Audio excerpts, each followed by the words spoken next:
abra sua Bíblia na carta do apóstolo Pedro, capítulo 5, 1 Pedro, capítulo 5, do verso 1 até o verso 11. Assim nos diz a palavra do Senhor.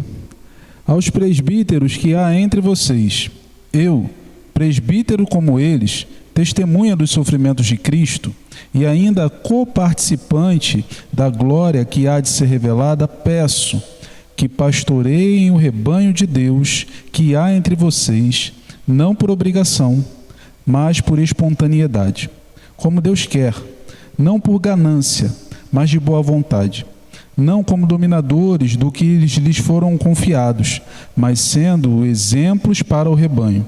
E quando o Supremo Pastor se manifestar, vocês receberão a coroa de glória que nunca perde seu brilho.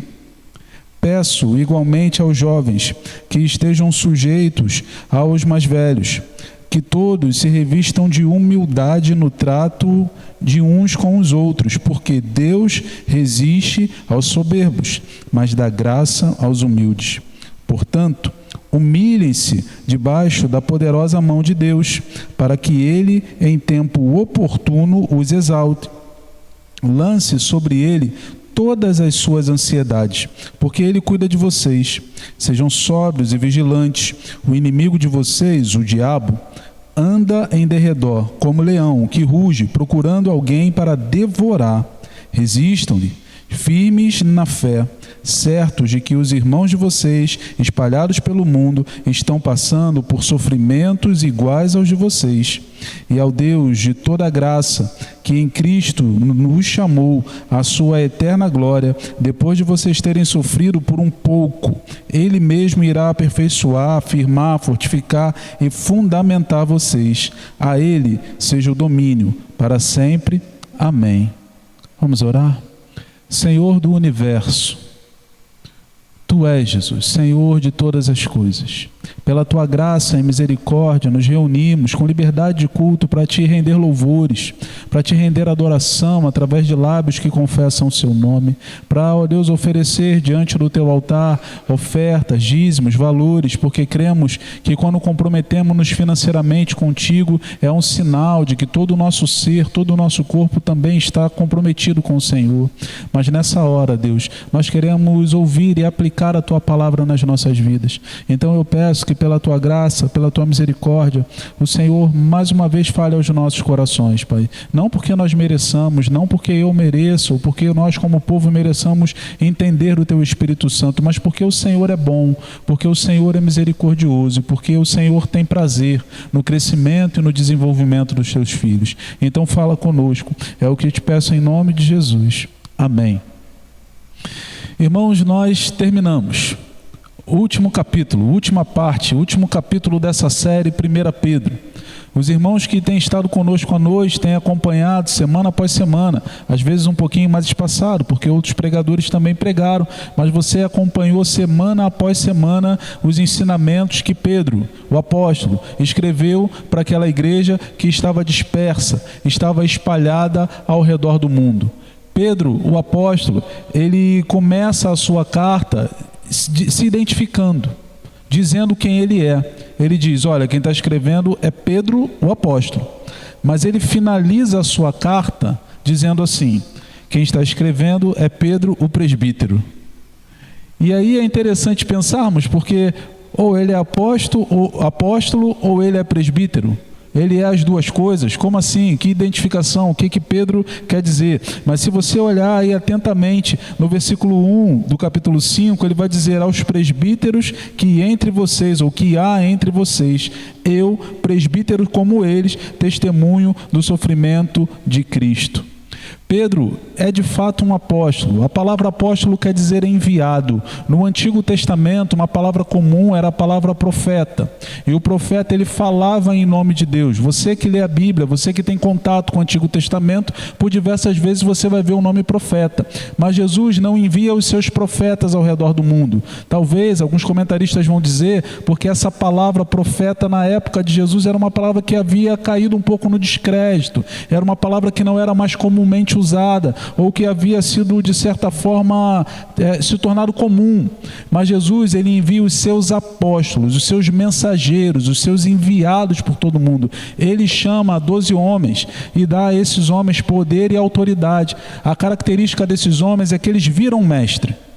Eles viram Jesus agindo, eles ouviram os ensinamentos do Senhor e eles viram os seus milagres. E agora, enviados por Jesus, eles tinham como missão ir ao redor do mundo pregar o Evangelho.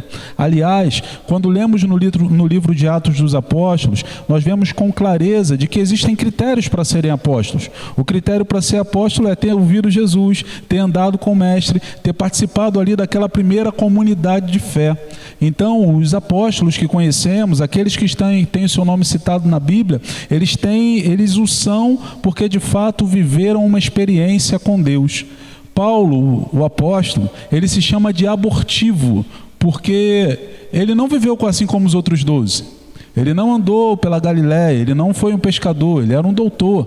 A conversão dele foi tardia, ele era um perseguidor de igreja, mas ele foi encontrado por Jesus. E ao entregar a vida por Jesus, ele também foi enviado, comissionado por Cristo.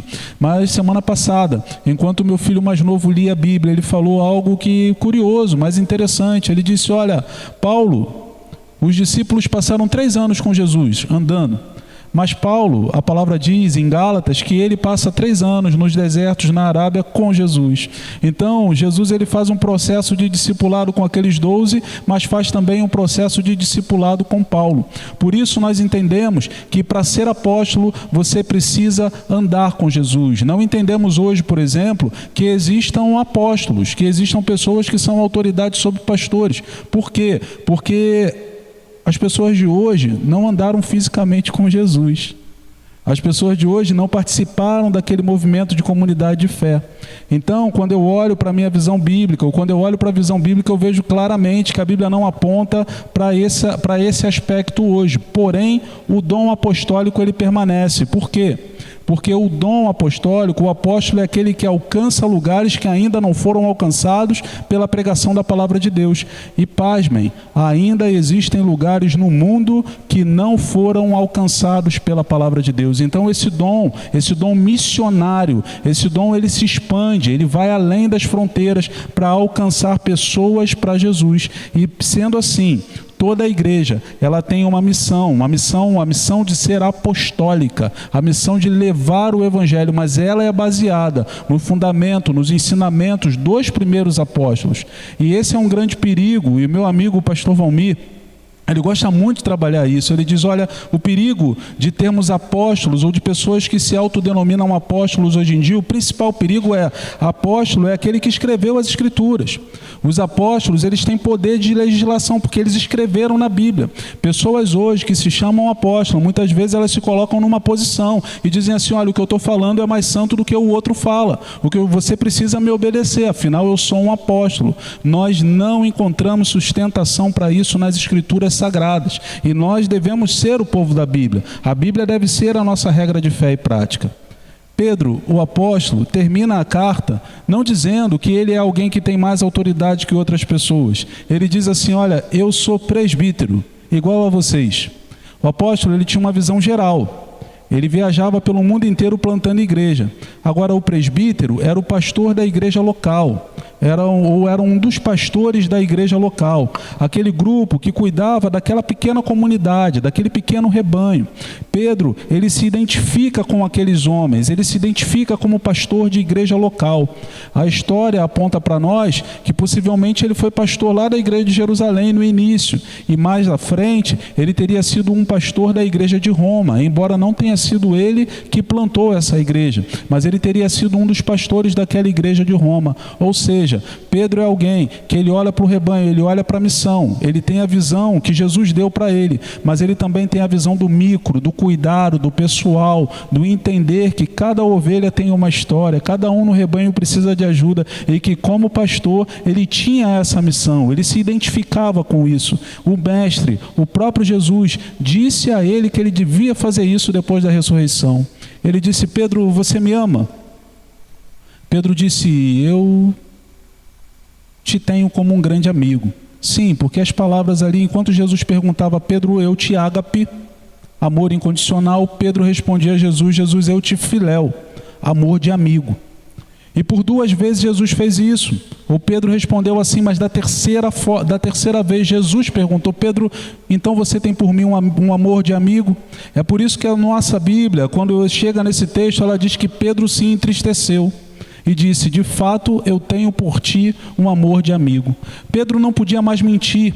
Há alguns dias atrás ele tinha mentido, ele tinha dito: olha, eu estou pronto para morrer contigo. Mas não estava nada. Então, diante de Jesus agora perguntando se o amava, ele precisava ser sincero com Jesus, porque diante de Jesus, meus irmãos, as nossas máscaras caem. Ele estava diante de Jesus e ele precisava ser sincero com ele. Enquanto Jesus perguntava: você me ama com amor incondicional? Não, eu te filéu, eu te tenho como um grande amigo. Pedro, tu me ágapes, eu te filéu. Então, pela terceira vez, Jesus diz: Pedro, você me filéu. Pedro diz: eu te filéu, com um coração triste. Mas a palavra de Jesus a Pedro naquele dia foi: apacenta os meus cordeirinhos, apacenta as minhas ovelhas, apacenta o meu rebanho. Mesmo com um amor falho, mesmo com um amor débil, Jesus chama Pedro para o trabalho. Por quê? Porque à medida que Pedro se envolve com Jesus, o amor dele vai crescer. Ele vai se envolver, o amor dele vai se desenvolver, e de fato isso aconteceu, porque Pedro, o apóstolo, ele morre por Jesus, ele entrega a sua vida pela causa do reino. Ele, quando vai morrer, ele não aceita a crucificação de uma forma normal. A tradição diz que ele pede que essa cruz seja invertida, porque ele não se vê como alguém digno de morrer como seu Senhor. O amor, de fato, Pedro aprendeu a amar Jesus com todo o coração, e isso traz alento para todos nós, porque talvez você tenha um amor falho, talvez você tenha um amor imperfeito, talvez você tenha um amor que não corresponda ao amor que Deus tem por você, mas a Bíblia diz que à medida que você caminha com Jesus, à medida que você anda com Jesus, esse amor é desenvolvido dentro de você e você aprende a amar ao Senhor com todo o seu coração, ao ponto de, se necessário for, entregar a sua vida para a glória dele. Pedro é alguém que aprende a amar Jesus. Pedro é alguém que apacenta o rebanho.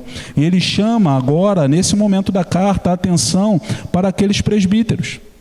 Ele diz: olha, vocês que são presbíteros, vocês devem manter a mesma postura de humildade que o Pedro mantinha.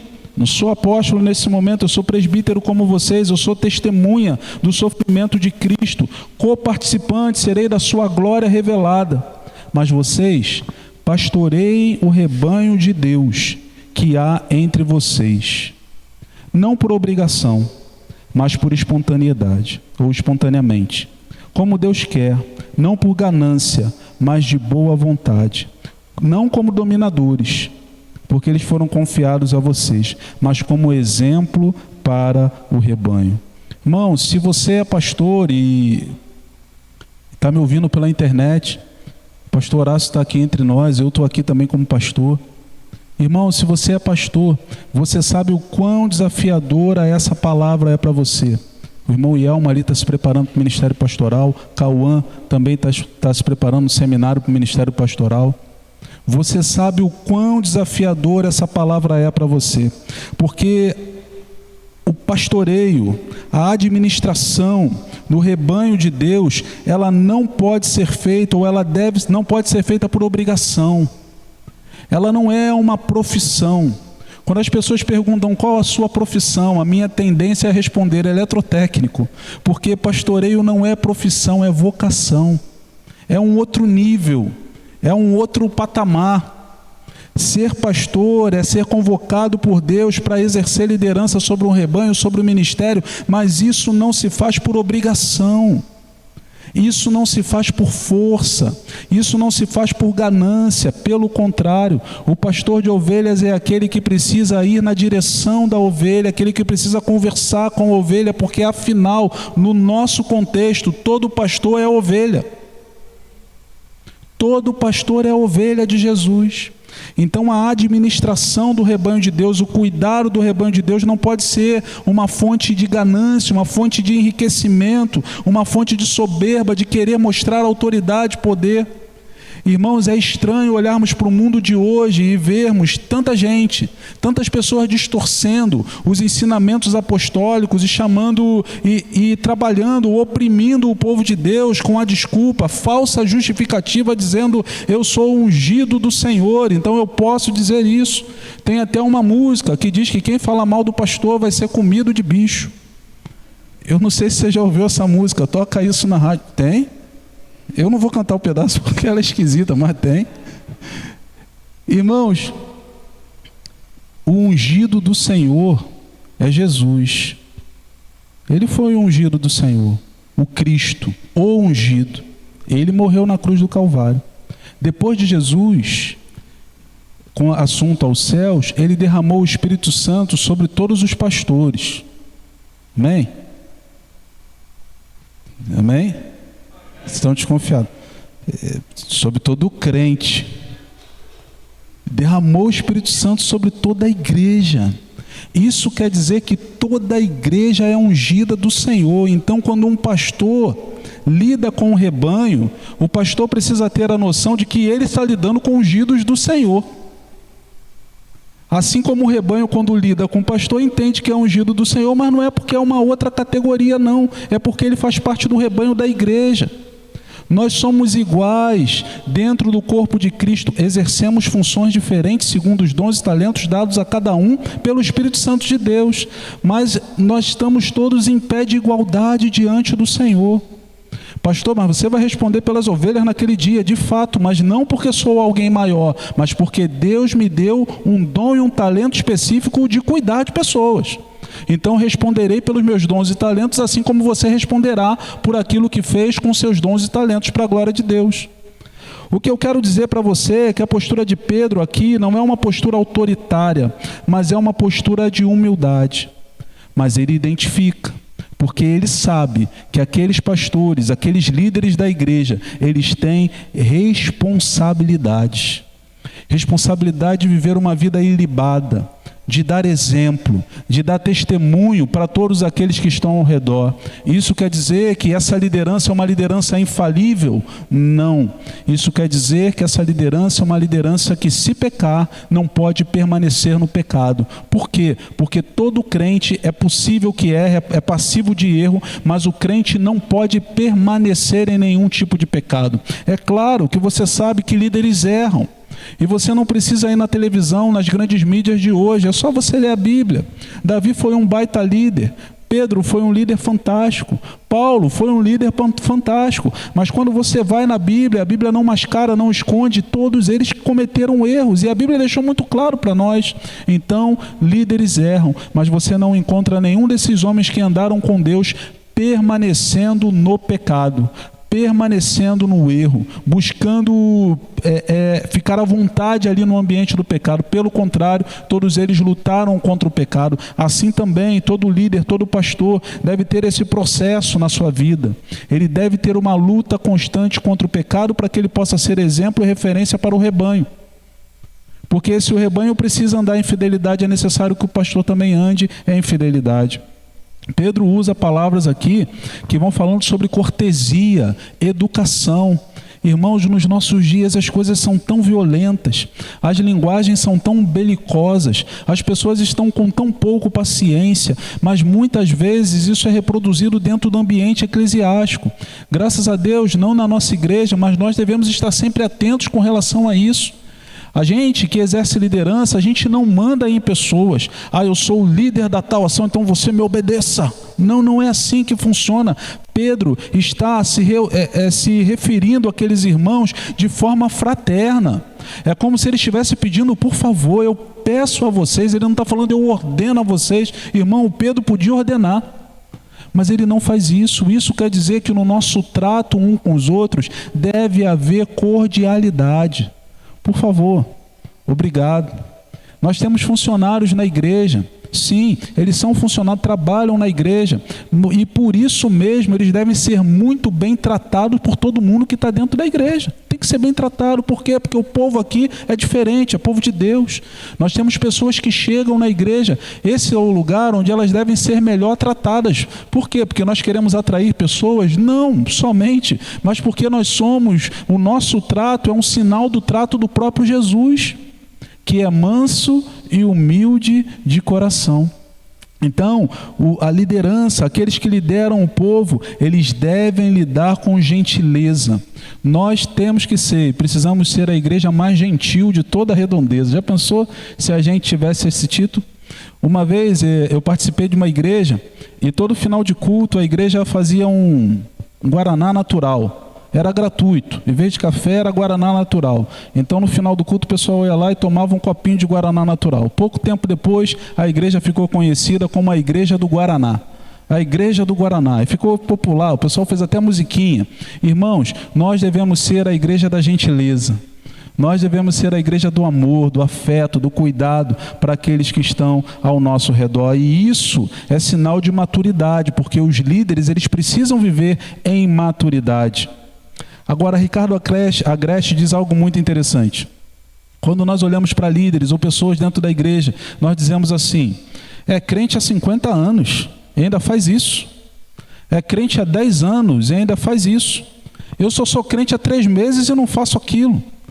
Irmãos, nós não podemos controlar a nossa idade biológica. Ninguém controla a idade biológica. Ninguém controla. Ontem o pastor Josué Valandro, pregando aqui na igreja, ele disse que tinha 84. E ele falou que quando ele disse isso, ele estava na expectativa de que vocês respondessem assim: nem parece. Mas ninguém respondeu isso para ele. Ele falou, estava nessa expectativa. A nossa idade biológica nós não podemos controlar, mas a maturidade espiritual nós podemos controlar sim. Você pode ter 15 anos, 20 anos, 30 anos, 50 anos dentro da igreja e ser um bebezinho na fé. Para que você cresça e amadureça na fé, é necessário que você seja nutrido pelo Senhor, através da oração, da leitura da Bíblia, mas que as suas atitudes apontem para alguém que tem um relacionamento real com Jesus. Maduro na fé não é quem tem mais tempo na igreja. Maduro na fé é quem tem relacionamento com Jesus e expressa essa maturidade através das suas ações e do seu comportamento para a glória do nosso Deus. Essa liderança foi exortada a permanecer firme, a cuidar, não humilhar pessoas, mas a trabalhar para a glória de Deus. Irmãos, a igreja é um lugar de trabalho. É um lugar de trabalho. Tem muita coisa para ser feita, braçal, física, espiritual, evangelização, tem muita coisa para ser feita dentro da igreja. Pastor, mas nós somos uma igreja pequena, nós temos um grupo pequeno. Irmãos, a igreja de Jesus só tinha 12 membros e ele transformou o mundo.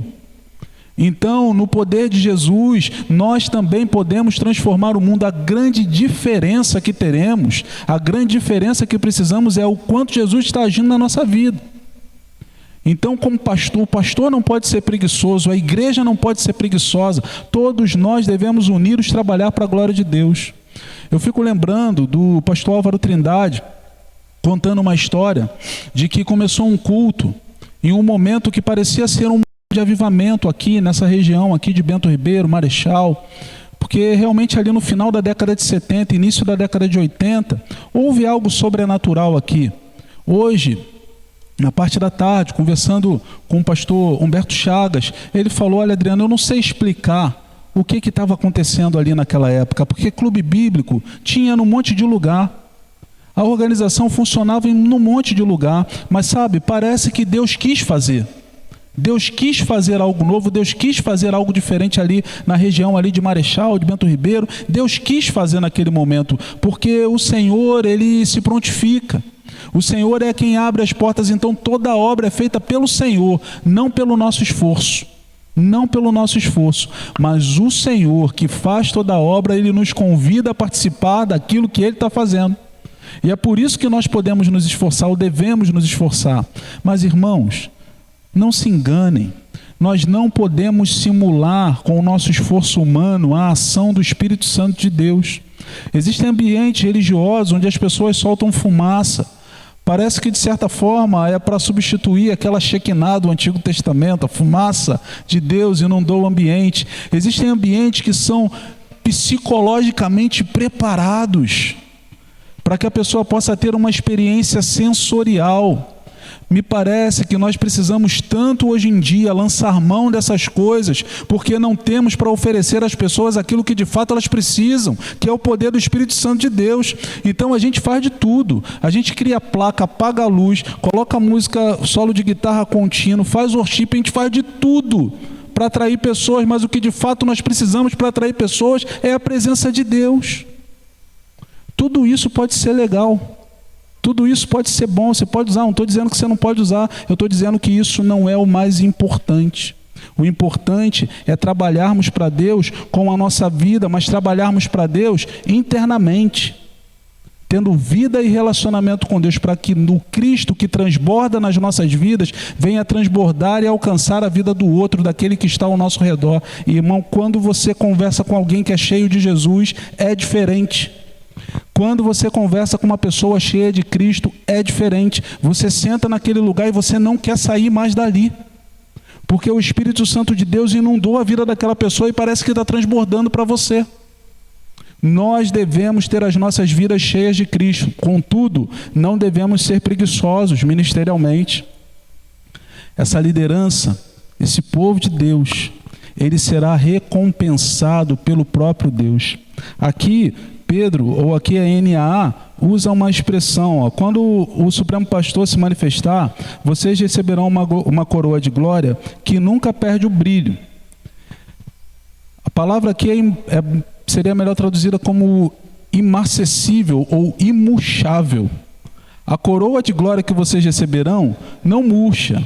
E aí faz uma confusão na sua cabeça, porque quando você pensa em coroa, você pensa naquele negócio de ouro, com um montinho de pontinha. Mas a coroa aqui era uma coroa que o atleta recebia. Você deveria pensar naquele raminho de flor, de folha verdinha, sabe, das Olimpíadas do passado. É aquilo ali que o atleta colocava na cabeça. E o Pedro está dizendo para aqueles presbíteros que, se eles se mantivessem fiéis, eles iam receber uma coroa que não ia murchar, porque aquela murcha. Aquela ali, com o tempo, ela deixa de viver, são plantinhas. Mas o Pedro está dizendo, a coroa de vocês não vai murchar. É uma coroa que é dada pelo próprio Deus. Tessalonicenses, Tiago, 2 Timóteo e o próprio Pedro trazem características dessa coroa. É uma coroa de alegria, é uma coroa de justiça, é uma coroa de glória, é uma coroa de vida. Ou seja, o Senhor tem o melhor preparado para aqueles que o servem. A alegria do Senhor não vai sair do coração daquele que serve ao Senhor com verdade, com fidelidade. Nós somos o povo de Deus. Pastor, essa palavra aí, até esse versículo aí é só para o presbítero. Irmão, não esqueça. Foi esse mesmo Pedro que disse que nós somos uma nação de sacerdotes. Povo santo, que nós estamos no lugar de Israel na terra para espelhar, para proclamar as boas novas de salvação. Então todos nós um dia receberemos uma coroa do nosso Deus. Todo crente, todo cristão um dia receberá uma coroa do seu Deus. Mas para que isso aconteça, é necessário que nós sejamos, como fruto da salvação que nos alcançou, pessoas que trabalhem para glorificar o nome do Senhor. Aí, irmão, não vai faltar alegria, não vai faltar justiça, não vai faltar glória, não vai faltar vida verdadeira. Por quê? Porque recebemos de Deus aquilo que o Senhor nos prometeu. Porque se tem uma coisa que é verdade, é que Deus cumpre todas as suas promessas e Ele cumprirá as promessas na sua vida também. Amém? Ele continua e faz um trecho aqui e chama a atenção especificamente de um grupo. Ele fala, igualmente eu peço aos jovens que estejam sujeitos aos mais velhos, que todos se revistam de humildade no trato uns com os outros, porque Deus resiste aos soberbos, mas dá graça aos humildes. O pastor reverendo Hernando Dias Lopes, ele entende que aqui existe uma divisão, que essa fala toda escrita não é uma fala específica para o jovem, mas que a fala para o jovem especificamente dizendo ouçam os mais velhos. E isso é um desafio muito grande para as nossas vidas hoje, porque o que é mais importante para nós hoje, o valor mais pesado, mais caro que nós temos hoje na juventude, que os jovens têm, é a informação.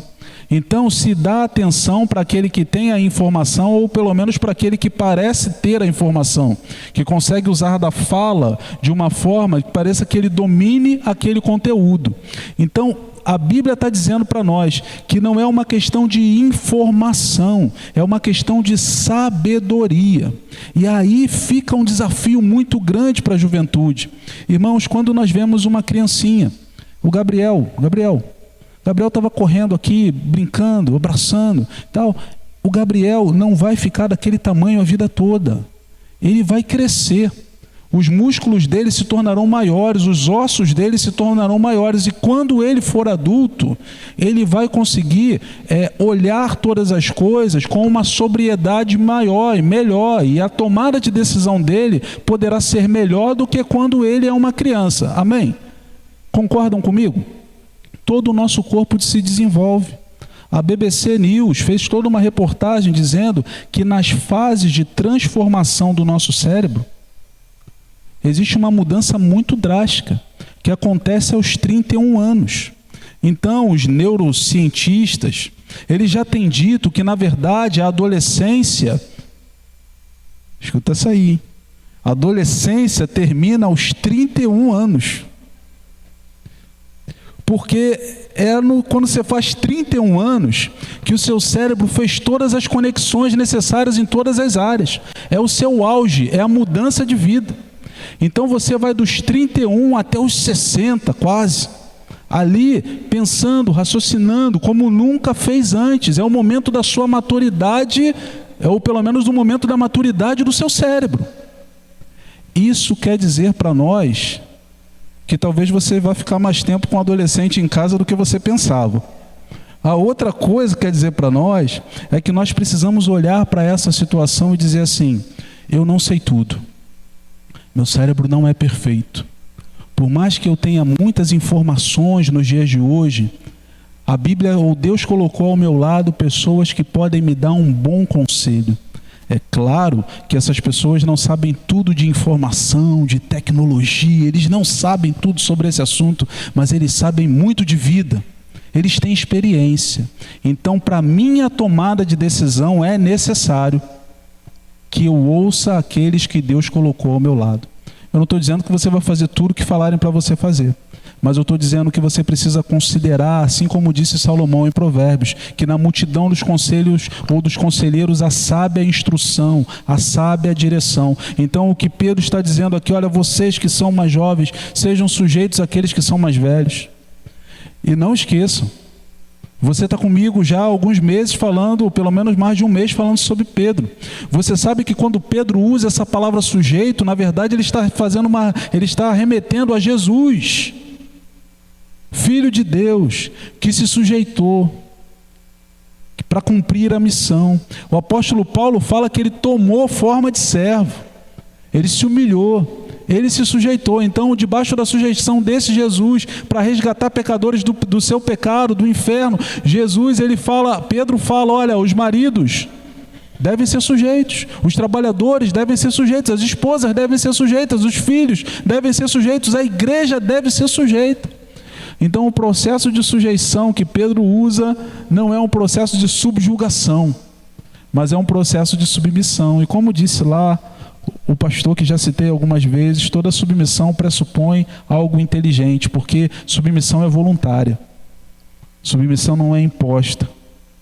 Pedro diz: jovens, estejam atentos ao conselho daqueles que estão ao redor. Irmãos, quando eu completei 46 anos, algumas meninas aqui da igreja falaram assim: isso tudo, tio? Eu falei assim: 46. E é isso, hein, tio? Tá? Mas algumas senhoras daqui da igreja disseram: só isso, pastor? Eu fico com a palavra das senhoras. Eu preferia a palavra das senhoras. Elas falam: só isso, pastor? Mas uma verdade, eu sei para mim, e sei que muitos daqui que já passaram dos seus 30 anos, já pensaram isso em algum momento. Você já pensou assim: eu com os meus 21 anos e com a cabeça que eu tenho hoje. Eu com os meus 18 anos e com a cabeça que eu tenho hoje. Sabe o que isso quer dizer? que as suas decisões do passado seriam diferentes se você tivesse a capacidade de raciocinar ou se você tivesse as experiências que você tem hoje. Mas isso é impossível.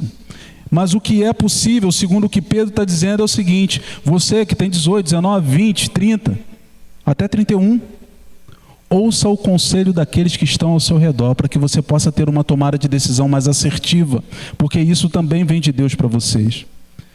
Segundo o reverendo Hernandes, agora, quando ele vai falar da questão da humildade, ele usa uma expressão aqui, todos, se referindo a toda a igreja.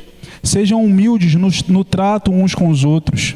Sabe por quê? Porque Deus resiste os soberbos, mas Ele dá graça àqueles que são humildes. E é por isso que vocês devem se humilhar debaixo da potente mão de Deus. Ah, irmãos, como é difícil para nós muitas vezes, porque vivemos num mundo que faz a nossa mente pensar como se nós fôssemos uma selfie, como se tudo tivesse a ver conosco. Como se tudo aquilo que nós fazemos, pensamos, se todas as conversas tivessem somente a ver conosco. Você já deve ter conhecido, você já deve ter conversado com alguém, que quando você vai conversar com aquela pessoa, você diz assim: olha, eu conquistei isso. A pessoa: eu conquistei isso, mas isso aqui também. E quando eu conquistei, aí ela conta como é que foi a experiência dela. Você diz assim: eu estou passando por esse problema. A pessoa diz: isso daí não é nada, porque eu passei por esse problema, mais aquele problema. E aí ela conta como é que foi a experiência dela. Você já deve ter conversado com pessoas que não conseguem ouvir aquilo que você está falando e somente falam aquilo que elas estão vivendo. É uma necessidade tão grande de falar que parece que você não está nem ali. Ela só precisa de você como uma deixa, como uma brecha para falar sobre ela mesma. A ciência, os estudiosos da área da psicologia vão dizer que isso é uma necessidade de aceitação exagerada, exacerbada, porque tem a ver com alguns processos que aconteceram na vida dela. Mas isso também tem a ver com uma falta de humildade, porque quando fazemos assim, nós nos colocamos como centro de todas as coisas. E isso é muito triste nos dias como os dias de hoje, irmãos, porque hoje as pessoas clamam, buscam por pessoas que são capazes de dar-lhes ouvidos. Muitas vezes não são de dar-lhes conselhos, mas são de dar-lhes ouvido. Eu lembro que uma vez conversando com uma senhora, a senhora disse para mim: você é pastor? Eu falei: sou. Eu preciso te falar alguma coisa. Quando você é pastor, você ouve algumas coisas simplesmente pelo fato. A pessoa nem conhece o pastor, mas sabe porque a pastora, ela começa a falar. E a senhora falou. E eu marquei no relógio. Aquela senhora falou por 2 horas e 14 minutos de forma consecutiva, sem que eu a interrompesse. Quando terminou aquela conversa de 2 horas e 14 minutos sem que eu a interrompesse, quando eu pensei que fosse dar uma opinião e eu podia escolher sobre qual assunto daria opinião, porque foram diversos assuntos falados, ela disse assim para mim: muito obrigado, conversar com você foi muito bom, eu saio daqui muito feliz, eu saio daqui tranquila, eu sei como resolver esse problema, muito obrigado, eu vou falar para as pessoas, conversar com você é muito bom. Ela foi embora. Eu não falei nada, mas o que eu exerci naquele dia foi a capacidade de ouvir. Nós precisamos ouvir aqueles que estão ao nosso redor. Escuta ativa, escuta participativa. Maridos, ouçam as suas esposas. Esposas, ouçam os seus maridos, porque eles têm muita coisa para falar. Pais, ouçam os seus filhos, mas filhos, por favor, ouçam seus pais. Que nós possamos humildemente tratar os outros que estão à nossa volta, entendendo que tudo não tem a ver somente conosco, mas nós fazemos parte de uma grande teia, da teia chamada humanidade, e que nós somos seres relacionais, por isso precisamos nos relacionar uns com os outros com humildade. Relacionar-se com humildade tem a ver também no relacionamento que fazemos conosco. Pedro diz aqui que aqueles homens deveriam ser humildes, não deveriam ser soberbos, deveriam se humilhar debaixo da potente mão de Deus, porque Deus os exaltaria, mas ele diz também que aqueles homens deveriam lançar sobre o Senhor a sua ansiedade. Olha que palavrinha preciosa nos nossos dias. Lançando sobre ele a vossa ansiedade, porque ele tem cuidado de nós ou de vós. A ansiedade desperta dentro de nós tantos sentimentos ruins. A ansiedade pode despertar dentro de nós a depressão. E você pode pensar que isso é só uma coisa da mente, que isso não afeta o corpo. Não, pelo contrário, afeta o corpo sim. Porque quando a nossa mente ela está em ansiedade, ela entra num estágio de alerta. E nós começamos a liberar na nossa corrente sanguínea uma série de hormônios, existem uma série de reações que em constância fazem mal para o nosso corpo. Porque quando nós estamos em alerta, e Deus criou isso para a gente, é para a gente poder fugir de um ladrão. É para a gente poder correr de um perigo. Mas ninguém pode ficar em estado de alerta o tempo todo. Porque isso começa a desencadear uma série de processos no nosso corpo que o nosso corpo não foi habituado a ter. Então não foi feito para ter. Então começa a sair doença, começa a sair enfermidade. É por isso que algumas pessoas dizem que falta de perdão dá câncer. Já ouviu alguém falar isso? Mas é porque o seu corpo começa a se comportar de uma forma como ele não deveria se comportar. Mas Jesus, sabendo disso, ele disse que nós não devíamos estar ansiosos por coisa alguma. Coisa alguma. Ele disse, olha para o lírio, olha para o pássaro. O irmãozinho da antiga igreja falou assim para mim, pastor, eu já sei o que eu vou fazer. Jesus falou que é para eu olhar para os passarinhos. Então eu não vou mais trabalhar. Eu vou descansar, porque Jesus cuida de mim.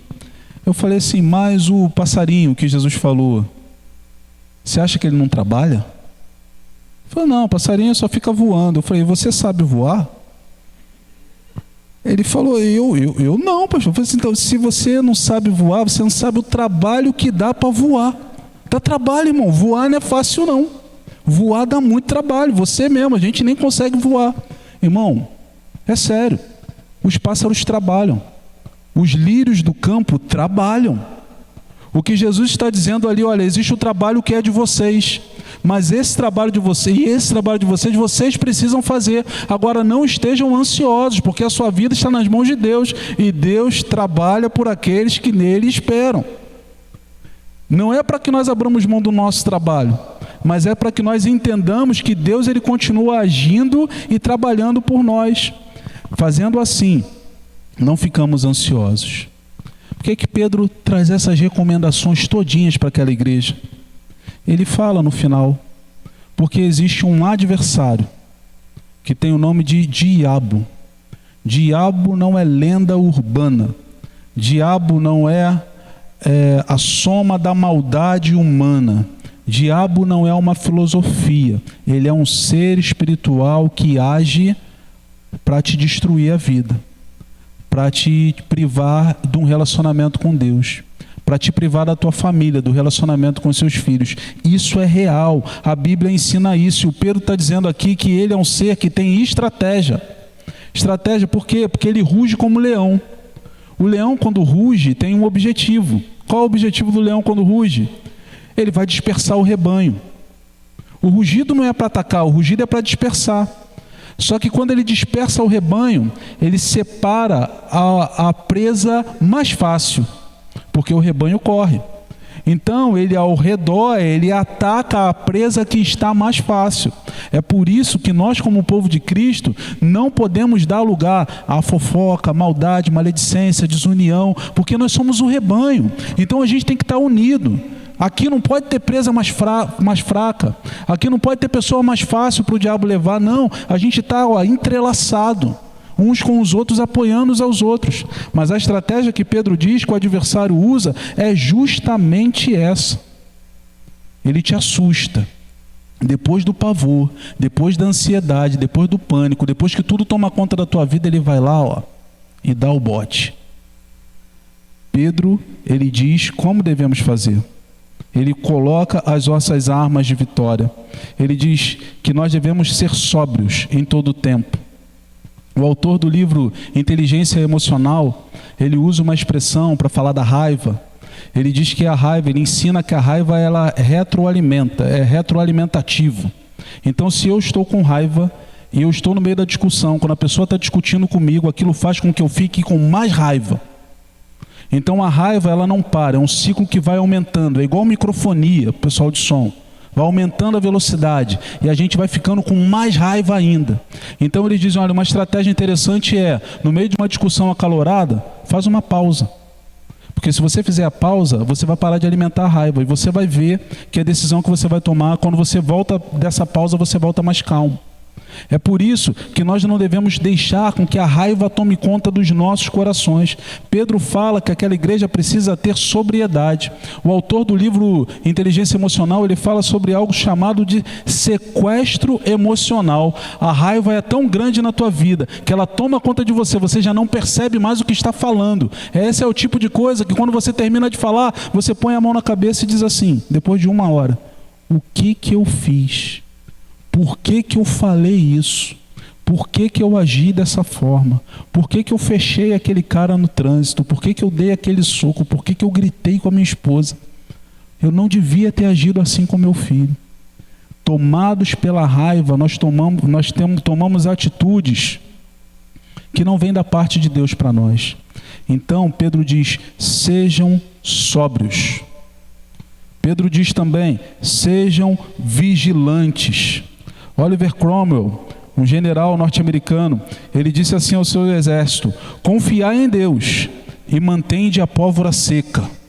Ou seja, eu vigio, eu confio que a minha vida está nas mãos de Deus, sim, mas eu estou observando o mundo ao meu redor. Cuidado com as palavras.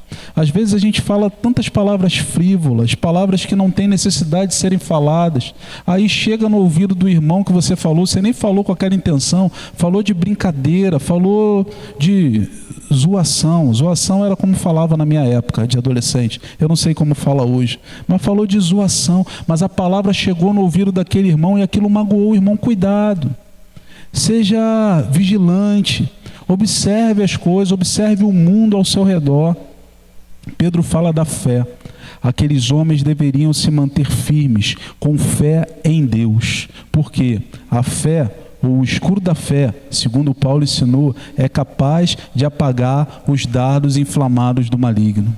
Ou seja, a fé dá clareza para nós de que a nossa vida está nas mãos de Deus. Na ciência lá fora, o pessoal diz que aqueles que têm uma visão otimista da vida, eles conseguem inclusive viver mais. Nós temos todo motivo para termos uma visão muito otimista da vida, porque a fé que foi colocada em nossos corações foi dada pelo próprio Deus, para que nós possamos ser salvos e para que nós possamos viver uma vida como salvos. Então devemos exercer essa fé em nós.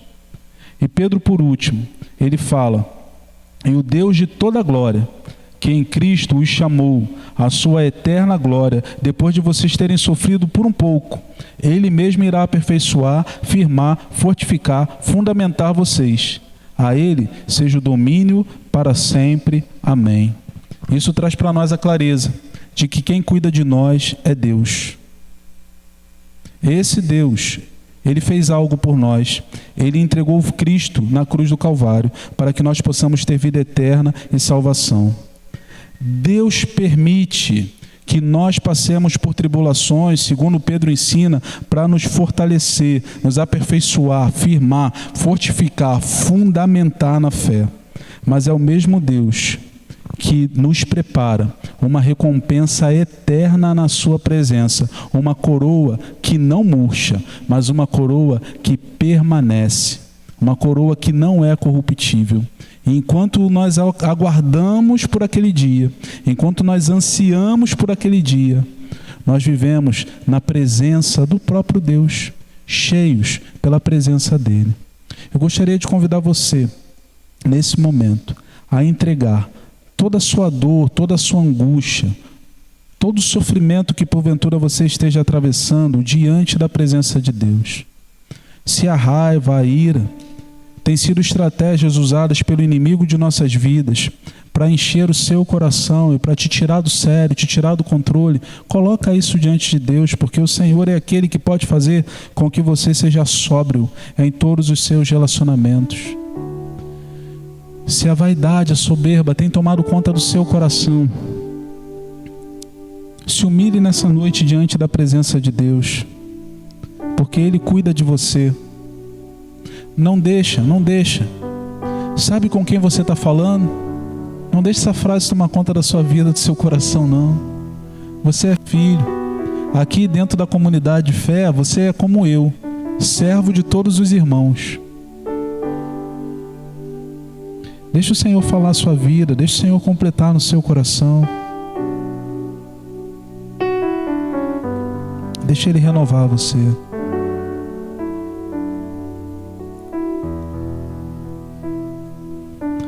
Senhor, diante da Tua presença nós estamos, com os ensinamentos trazidos através da vida do Teu servo apóstolo Pedro, que tanto viveu contigo. Senhor, foram tantas experiências, andou por sobre as águas, viu pães e peixes sendo multiplicados. Teve um dia que ele apanhou por causa da pregação do Teu Evangelho, e ele cantou de alegria por ser achado digno de passar sofrimentos por Tua causa. Ele morreu, foi um mártir, foi uma testemunha, e hoje ele está na Tua presença também te louvando, assim como os nossos outros irmãos. Nós queremos pedir que esses ensinamentos que o Senhor ministrou até o apóstolo Pedro alcancem as nossas mentes, os nossos corações, as nossas vidas, de modo que nós possamos nos tornar mais parecidos com Jesus. Humildade, mansidão, sabedoria, domínio próprio, atenção, porque temos um adversário que luta contra nós, mas sobriedade, para vencermos essa batalha, porque como o Senhor venceu, nós também venceremos. Em todas essas coisas, nós somos mais que vencedores. Nós te louvamos por isso, bendizemos o Teu nome, exaltamos o Teu nome. Fica conosco, Senhor. Nos dá uma semana na Tua presença, cheia do Senhor. Abençoa a nossa tomada de decisão. Abençoa, Senhor Deus, as ações que faremos para que em tudo nós possamos glorificar o Teu santo nome. É o que eu te peço em nome de Jesus. Amém, Senhor.